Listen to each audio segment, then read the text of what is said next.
राजखान्थिनि मान सन्मान मोननाया मोनसे समसिमल' थायो, नाथाय नोंसोर फरायनानै मोननाय गियाना आरो सन्माना अरायनि थाखाय थायो, बुंदों DCLCC मासिगिरि बिक्रम दैमारिया।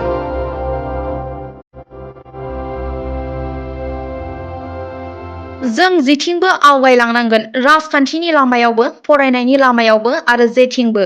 बे बेसेन गोसा बिबुंथिखौ होयो बिक्रम दैमारिया गुवाहाटी बड' लिटारेरि ससाइटिनि बानजायनायाव खुंजानाय 29थि फ्रेशार्सनि हाबाफारियाव बाहागो लानानै।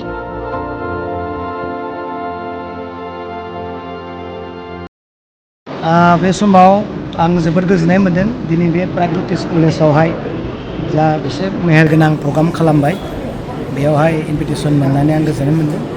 जोंहा जायखौ चिफ गेस्ट होदोंमोन बिथाङा मोनसे गोनां खामानिनि थाखाय फैनो हायाखैसै।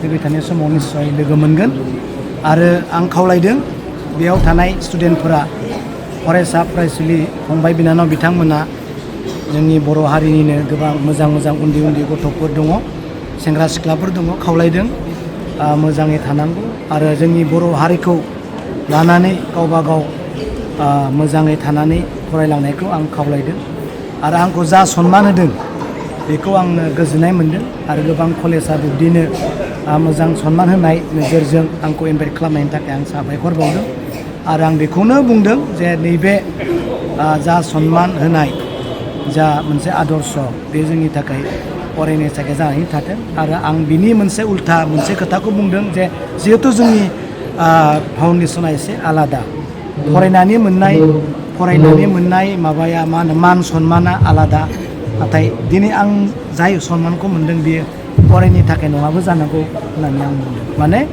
जाय सन्मान आरो अननायखौ आंनो होदों बियो फरायनायनि थाखाय हायाबो जानो हागौ, नाथाय जाय लेखाखौ फरायनानै नोंथांमोना गिदिर गोलाव मान सन्मान गियानि जागोन, बे सन्माना अरायनि थाखाय थांनानै थागोन। बेनिखायनो फरायनायजों जा सेकुलार इडुकेसनजों दिनै दावगालांनो नागिरदों, बेनि थाखाय जोंनि थाखाय बेस्ट आरो बेखौ अराय सम लांबाय थानो थाखाय खावलायदों। गोजोन्थों।